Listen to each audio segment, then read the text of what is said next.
Well, I hope you are having a good time. Let me give you my testimony. This is one of the best such conferences that I have attended. Really, honestly. It's on point, it's focused, it's intentional, and as a matter of fact, what is surprising at conferences like this is that you are listening. Because, the feedback that comes back comes out of that, which means that there is communication taking place among us. This is what this is about. And, when we established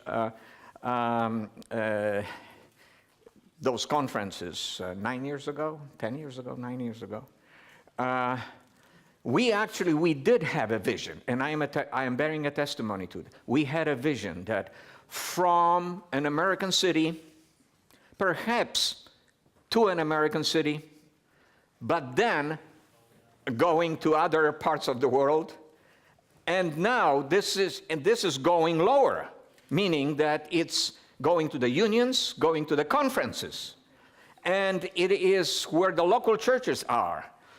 That's what we envision to do. So I'm glad to be a part of something that is growing even further, and we can see results. We can see results also in the equipment used, but more than that, in the content and in the honesty that comes through your comments, not only as presenters present and they try to paint, create purple cows, but it is you that is taking that purple cow and say, I wonder how that purple cow tastes. What's the color of the milk? We can take that even further, and there are a million of lessons there. Okay, present truth in a digital age. We happen to be a church that familiarized itself, or even coined a term that is actually quite meaningful to us. It's the present truth. People coming to the truth. My parents speak, when I became an Adventist and I embraced the truth, present truth, that it was a magazine like that. But we do not, have you looked at some of the stuff there? My goodness, if we reprinted some of the stuff today, we would say, wow, these guys were creating purple cows. Then, Costin, I am borrowing this because that's a fantastic metaphor. Present truth. Is it relevant? Is there a present truth for us today? Is it the old truth in the present language? Is it a new truth as God reveals it to us? All sorts of questions can come to mind.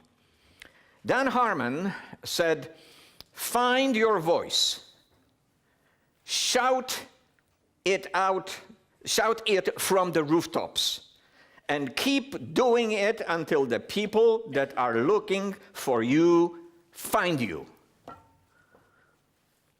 A purple cow for the Seventh-day Adventist Church could be a rooftop and you on it, ready to jump, with an iPad in your hand. John Hunt is a fantastic creator of ideas and translator of ideas, and is recognized as an author and an advertising guru. He has written a fantastic book by the name of The Idea. His claim to fame is being a co-creator of a partner company with a TBWA advertising agency whose international success is driven by the mantra, life's too short to be mediocre. What he has to say seems at once poignant and challenging to many a Seventh-day Adventist Christian, member of the church, leader, communicator, in that order. We don't know what we don't know until we do what we don't usually do. Yeah, I'll say it again. We don't know what we don't know until we do what we don't usually do. Then we know. Mr. Hunt's comments bring me to an unrealized vision from more than a decade ago, from which some of us are yet to wake up. The vision has to do with an intentional focus. One would hope and assume on improving the public perception of the church. This is still to be realized, my friends. This was rekindled in my mind by the Mormon public image perception of recent times. The thoughts I wish to share are aimed at creating a teaser for a conversation, basically. What may emerge will hopefully assist in self-assessment, on the one hand, as to how to approach a need to be seen and experienced as a people who are worth getting to know, as the second point. The result, the good news about Jesus Christ, will be better known. That's the obvious conclusion to that question. So are we actually in the marketplace? I've talked with a number of people also at the World Headquarters, especially at the time when we were putting together an idea of having an international global logo for the church. In other words, let's deal with what is known as branding.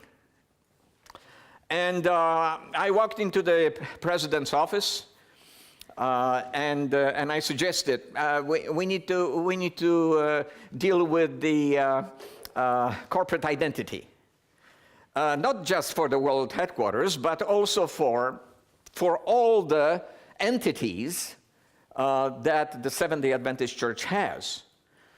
And he says, and what do you propose? I propose that we just design an approach with a logo. He looked at me, are you serious? I said, I wouldn't be here talking to you if I wasn't serious. So he said, he thought for a moment and said, others came here before you.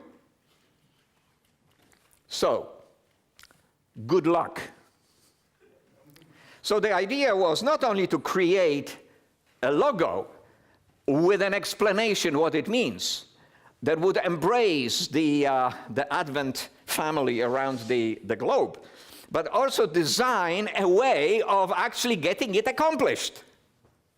Now that's something that, when you have a vision, do a little bit of thinking what you're going to do with it. Is it going to work? What are your partners that you will need to realize this? So we have come up with, the couple of us, and so today, no matter where you go around the world, on the Adventist churches, you have this identifying element. One of the reasons that appealed to the executive committee of the World Church was that when we registered this, when we trademark it, when this is going to be our logo, then those who claim to be Seventh-day Adventists will obviously be stealing something from us. And so we have come up with that. Now, Mormons have done an excellent job in terms of rethinking their approach to become known for who they are and not for who they were. And that's something worth looking at also for ourselves. But, you know, we seem to be doing rather well in our splendid isolation. Seeing some growth in mission, yes, and in some places very encouraging, you know, that puts smile on our faces, the growth that is, while restoring to moaning about our poor public perception.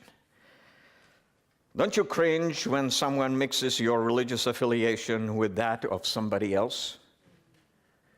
I don't cringe anymore. You know, if you behave like a cult, they are free to call you a cult.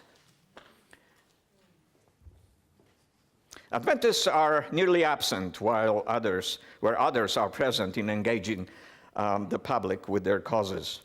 To start with, by clinging largely on to a view and the urgency that this world will end soon, we are equally timid at considering shouting from the rooftops.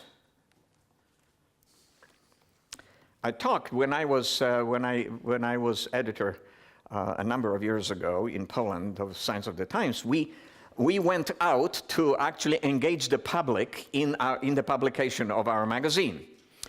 In that sense, that we published authors that were also publishing in other newspapers, magazines, were on television, on the radio, you heard their names. So we interviewed some, we commissioned articles with some, and so, in other words, you know, we were a part of the conversation of the nation. So I talked to an antiquities professor from Jagiellonian University in Krakow, and I asked him a question. Can you describe in a short explanation, as you see your research, as you have read, what was the feature of the early church that stands out for you as one who observes, who studies, who looks at how the early church was perceived? And he said there is one. They had no time to lose. They knew that Jesus is coming soon. Wow. An agnostic professor acknowledges something, and it stands out, and in the literature of the antiquities, this is what comes up. This is not something that we read only in the Bible, but their life bears a testimony. Jesus was coming back soon, and they were shouting that message from the rooftops. As members of society, all of us have similar communication tools at our disposal as they had before, really. Perhaps the old methods, perhaps we can look at some of the old methods. As we were saying, not one method is going to reach. To the contrary, there have to be as many methods as there are people. So, that's why when I'm looking at you, each one of you has a different method to perhaps consider. And you are looking at you are listening to what I'm saying through a filter of who you are. The content and what propels our communication is different naturally.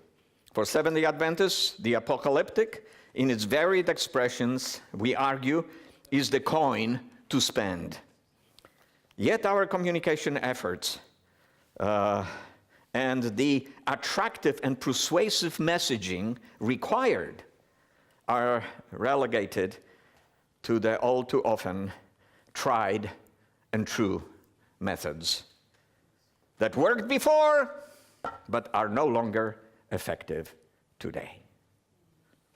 And we in Europe, we know what I'm talking about. We know that the methods of even 30 years ago, 20 years ago, 10 years ago, that were kind of like the corporate methods, the public evangelism. Evangelism is loaded with with so many meanings that when I hear, we are going to be doing evangelism, I don't know what we are talking about.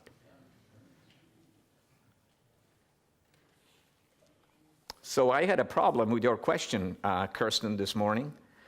I had a problem of actually applying the grid that's in my head.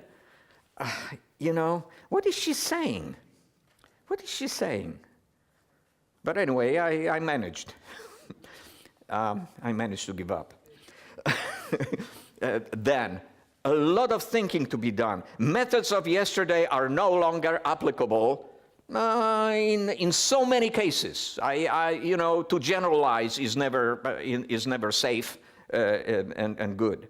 The world and its marketplace. We've been using that phrase, and today we heard about marketplace quite a bit. They continue to move on, and the old ways of communication are left behind, and new ones are created. But how ready is the church to jump into a required notoriety created by contemporary media? Are we ready to be notorious? Are we ready to communicate on our heads in order for people to say, now wait a minute, what is he saying? You and I are participants, or at least observers, and in that sense participants in the era of new communication and its technological advancement. Religious words that were once carefully considered, and the name of God, which was held in reverence, now seems to be at least ignored or abused. Word God, oh my God, you hear this everywhere. And it has been replaced, in order to be cute, by OMG.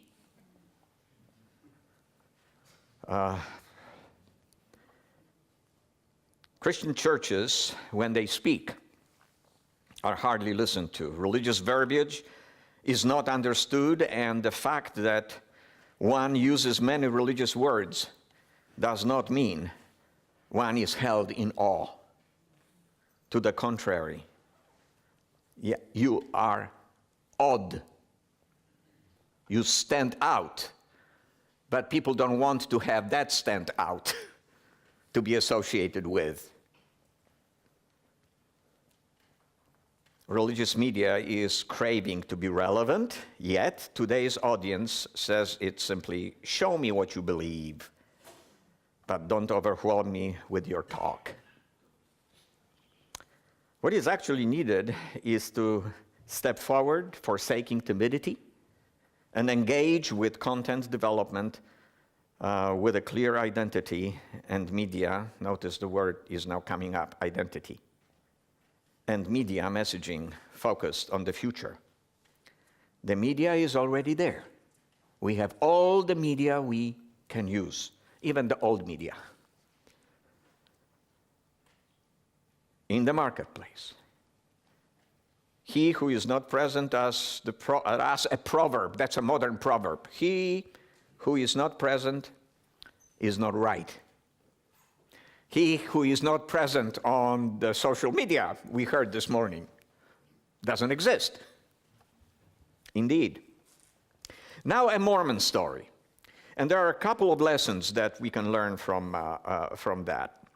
The Mormons support their missionary efforts with ample investment in communication and branding. Ample investment. 2 years ago, a Mormon communication approach was presented in a well-researched article in the New York Times.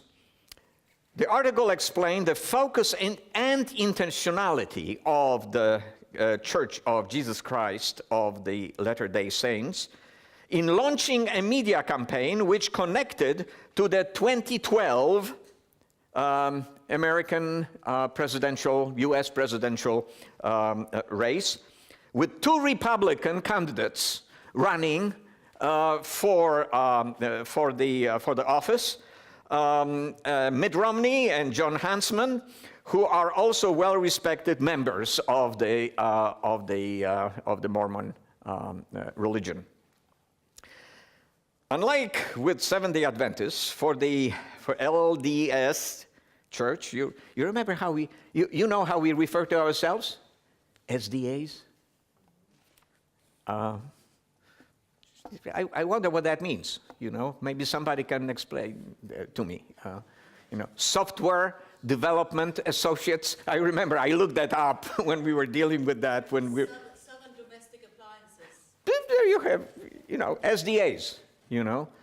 And then when you say Seventh-day Adventists, they say what?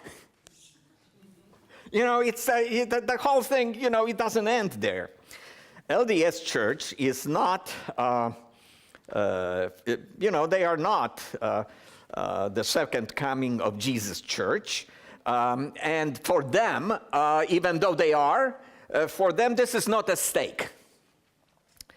There may be varied outcomes they are aiming at, and among them, and needs to be known as an okay religious group, not the bunch of kind of people who have many wives and do all sorts of things, and you wonder whether you are in their genealogical kind of a tree as well, and whether you are also a baptized Mormon.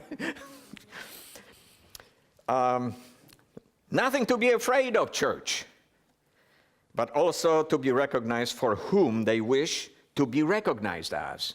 That's very important in this here. Their strategy was soon tested by the way the church reacted to a Broadway musical entitled The Book of Mormon. Very interesting how they reacted. So different to the way we would react. It skewed their history, obviously. It was comedic in so many ways. After all, it was a musical. And it became a pastiche of their beliefs and history. They chose not to react and sit on a higher shelf, distancing themselves from a public and media criticism. And noting their PR approach and campaign, one could not help but support it.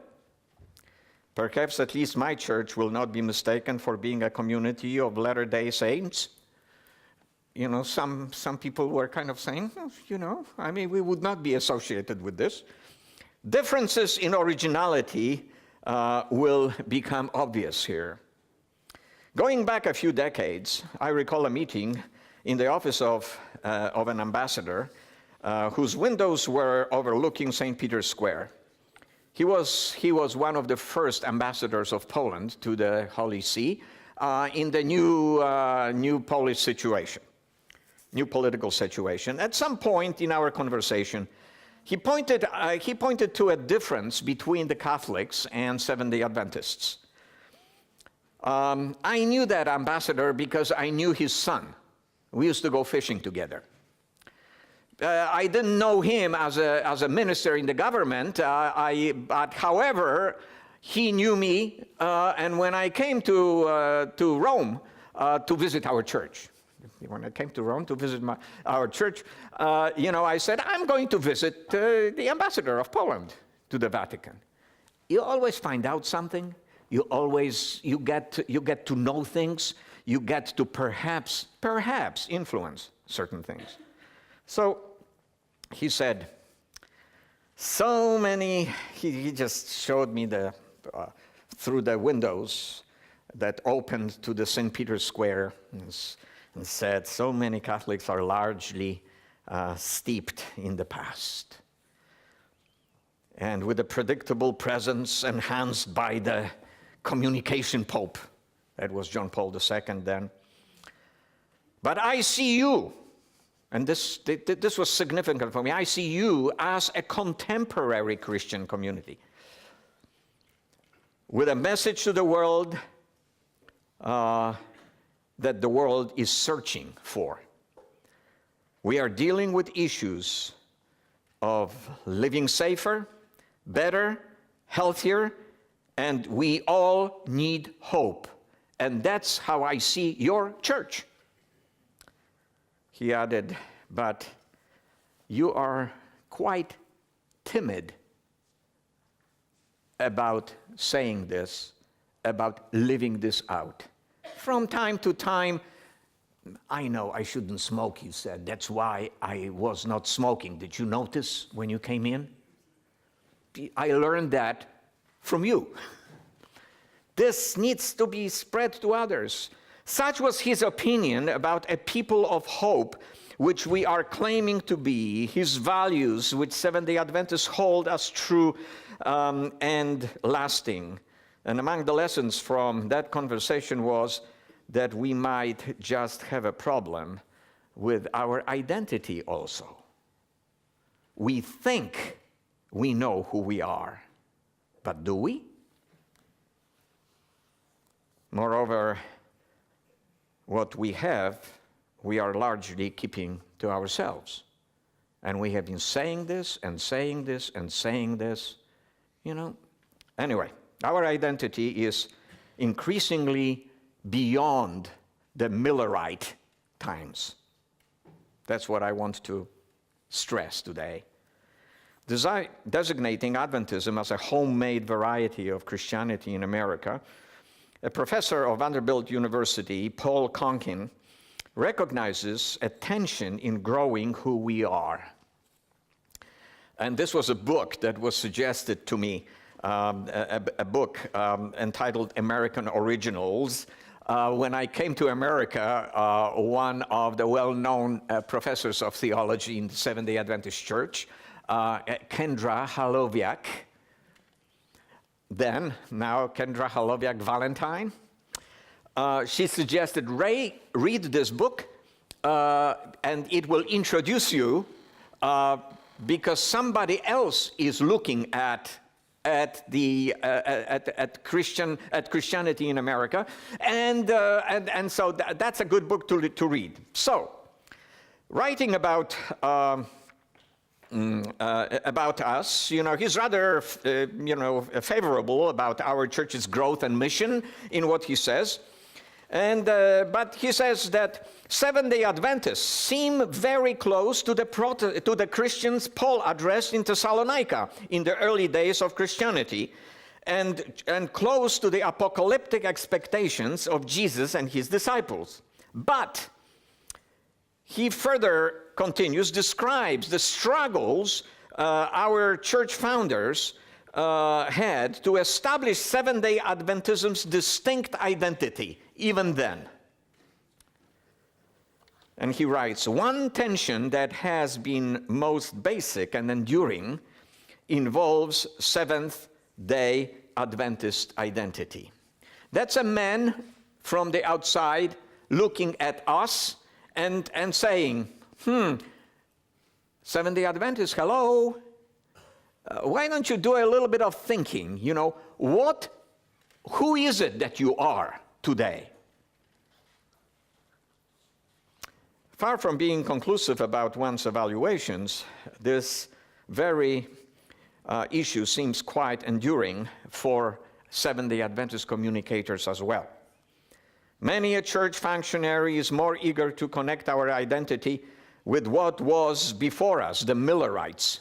Look how often it pops up, you know, when we say, oh, Seventh-day Adventists. Oh, you know, it goes back to the 1840s in the United States, and there was a preacher by the name of...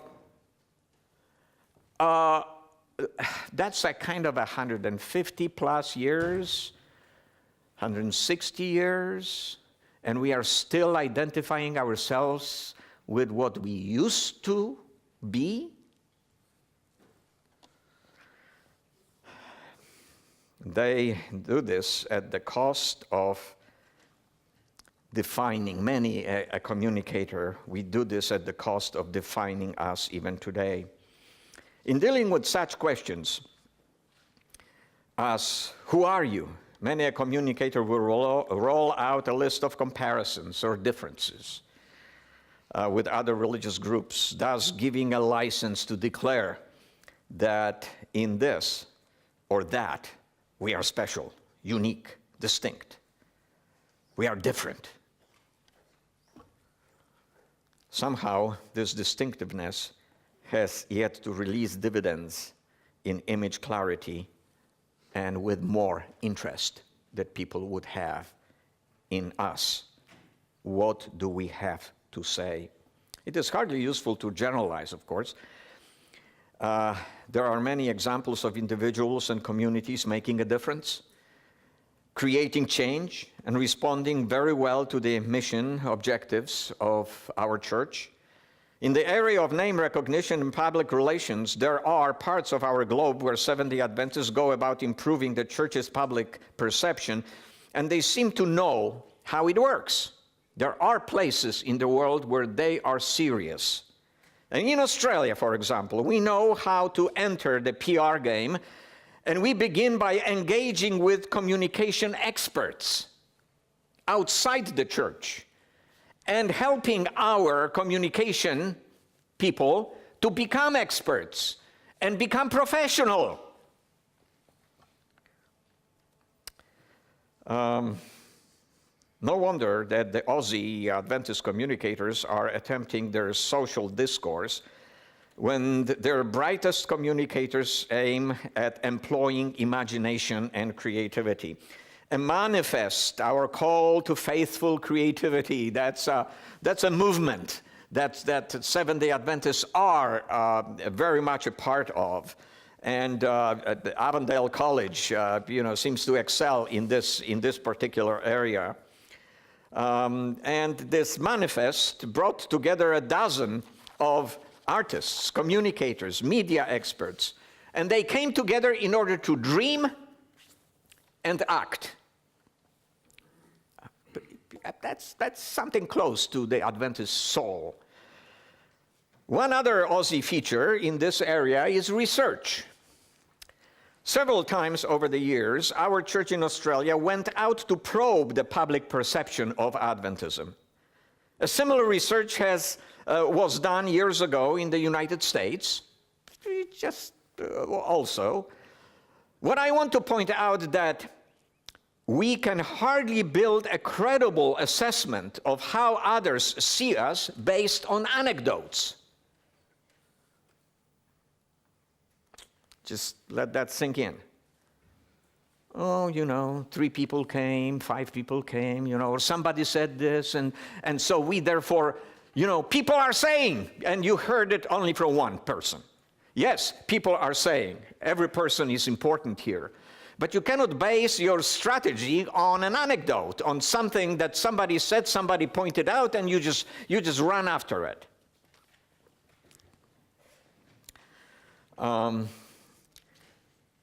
All too often, we seem to rely on wishful thinking based on we know all the answers.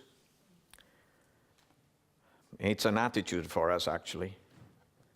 A much preferred use, unless a costly research is done, approach would be to accept what our competitors are saying. AWR is a very good example of being a brand that is known by those who are into radio broadcasting. They know what AWR is. I think that there are some lessons we can take out of what is it that works for AWR and how did they go about doing it so that they are recognized as credible credible Christian broadcaster. And Darrell can speak about that a little bit more. I'm not going to ask you to come here to tell us. Our presence in the external media helps as well. Loma Linda University and Oakwood University score public recognition occasionally. It seems that there are many mini strategies that seem to be working in more local communities, while the global strategy is we are struggling of actually saying, yes, I am going to try it out. Because I can create that little box where I am, for the culture where I am, for the language that I have, and the media is the same that I can use. It can be explained that if communication is taken seriously, image building will become an asset to all else we do. I can speak about my experience in Poland in the 1980s when the public interest issues of social pathologies were taken on board and executed with a media-rich communication intentionality, which was required to make these approaches viable and outcome-rich.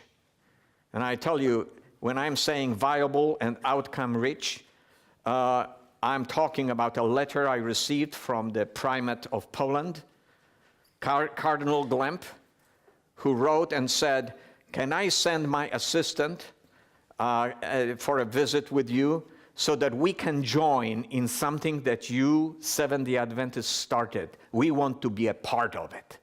Huh? That's the purple cow we created. And those who were in the know, as well as in the decision-making elsewhere, they were saying, we would like to have what they have. You remember that phrase, I would like to have what she's having, from the film.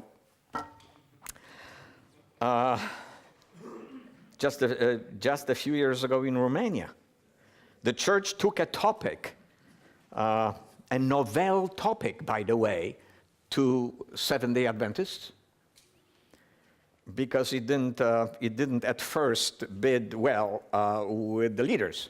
So that means it was good. And the topic was Bible reading, just reading. So they created a Bible awareness approach by creating clubs throughout the country that were advertised sola scriptura throughout the country. And people would come of all sorts of people, intelligentsia and students and simple people who wanted to find out what Bible is all about. So all they did, they came and they read the Bible. And there were about 25 or 26 of those clubs throughout the country, and there were dozens of people studying, and there was one man who said, I'm going to give you 400 billboards throughout the country at intersections to advertise this. And he happened to have had 60% of all the billboards, owner of all the billboards in the country. So he came up with the money. He came to read the Bible. And you know what some of the people after the whole year ended, when they read the Bible together? You know what the question was from many of the people? What's next? Bible reading. Singing from the Bible. And then studying. That comes later. And so, what about a story from Jamaica? I mentioned that in the opening meeting. What are you going to do about the fact that you are in the driver's seat today? Isn't this putting you in the marketplace where people will be saying, what are Seventh-day Adventists saying? They are the majority in terms of a Christian religion in the country. Apart from stressing the apocalyptic themes throughout our history, Conkin noted, it is worth noting that no other American-based denomination has ever attempted to transform itself so fully into a worldwide fellowship. No other American-based denomination has turned so fully to modern communication theology, including the use of the internet.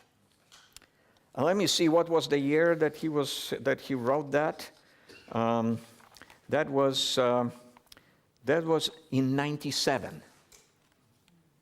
In 97, we were already noted as people who are using World Wide Web. And I mentioned CompuServe before, you know. It was bad later when you had all those messages and you couldn't get them to read on your computer. including the internet. In 2012, we celebrated 100th anniversary. You may have remembered that, you may have noticed that, of the Seventh-day Adventist corporate communication. It may be well, in my view, to recall Ellen White's forceful communication counsel that the character and importance of our work are judged by the efforts made to bring it before the public. When these efforts are so limited, the impression is given that the message we present is not worthy of notice. I will continue to remind any audience that is willing to listen to me of this quote. Don't just talk to yourself. Take the message into the world, but do it with excellence. There's no place for mediocrity. Follow the rules. And if you don't know the rules, buy a book and just acquaint yourself with the methodologies, with the way of doing things, and experiment and add your own way. Because today we live not only in the world of digital media, we live in the world of whatever. Whatever takes. Do whatever you can do. You will not fail. There will be that moment when they will say, hey, this is totally crazy. I didn't know that Seventh-day Adventists were like that. I was sitting with a couple of bishops of the Episcopalian Church in Washington, D.C. at the cathedral. I'm about to end. At the cathedral in Washington. And we were setting up a next meeting, so that we can discuss attacking the poverty of the world and coming together in a coalition. And so we kind of distributed the roles, we need to, you will do this, and then we will meet together. So when can we meet? We opened our diaries, and one of them says, how about in 3 months? And I said, now wait, did you say in 3 weeks? He didn't answer. He just turned to the to a colleague, bishop, and said, you heard him? You have a Seventh-day Adventist here with us. They are not wasting their time. When we are discussing, when our diaries are full of dates and of meetings with little old ladies and deciding whether it should be cupcakes or pastries, coffee or tea, they are not wasting their time. That's why they are growing and we are not. Now that's a testimony. I'm bearing a testimony. You can actually influence others by challenging them about when to meet again, to discuss the issue of global poverty and being in it together. Ellen White recommends that we should remember that the world will judge us by what we appear to be. Our brand may be clear, however, our communication is timid, resulting in part from our lack of clarity and of our identity.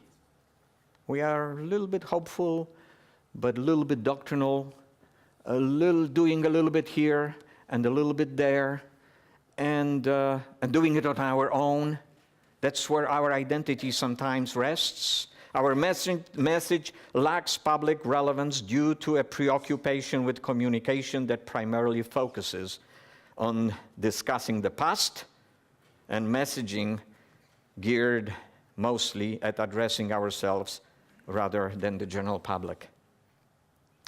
Ellen White also wrote these words: truth will be made so prominent that he who runs may read, means will be devised to reach hearts, Some of the methods used in this work will be different from the methods used in the work in the past, but let no one, because of this, block the way by criticism. Listen to the prophet. Don't criticize other people's methods, except those that are called tried and true and don't work. That's the only exclusion I make here. In one of his books, Paul Arden wrote, "Your vision of where or who you want to be is the greatest asset you have. Not what's your past, but what is your vision." To translate his comment into Adventist mission, we could simply say Adventism is the opportunity we already have. In his parlance, Arden's parlance, when it can't be done, do it. If you don't do it, it doesn't exist. Today's generation knows that. This generation is not bashful to articulate it. Just join and check what is on display in the social media that you use. Look at what's on display. There's a lot of junk there, of course. Those who live on social media also seem to be saying, if your presence is expressed in the past, it will not be found in your future. Whether a new communication strategy of the Seventh-day Adventist Church will replace the one that we already have, and it's pretty good in terms of how to do it, not what to do. What to do belongs to every single church, every single Seventh-day Adventist. And I thank you, Costin, for mentioning that, just as we had a problem of saying that every Seventh-day Adventist is a missionary, you spoke so eloquently today, and I thank you for this, that every Seventh-day Adventist is a communicator. You are communicating by your presence here. You will have communicated by your absence here, if you weren't here. And the same thing by sitting next to somebody in the pew. Use that opportunity to embrace each other for a better future. The vision of the World Church, agreed nearly 2 decades ago, seems to continue to offer a useful point of reference for any branding efforts or for relevant communication programs of the church for now and for tomorrow. That Seventh-day Adventists will communicate hope by focusing on the quality of life that is complete in Jesus Christ. Our brand, I would like to propose, is hope. It really still is hope. And the word hope can be translated into so many different products. Principles of the Adventist faith notwithstanding, is there a present in Adventist identity? Or is it locked in a formula which perhaps was never intended to last forever? In the words of Peter Gabriel, as always, the rest is up to you. Thank you.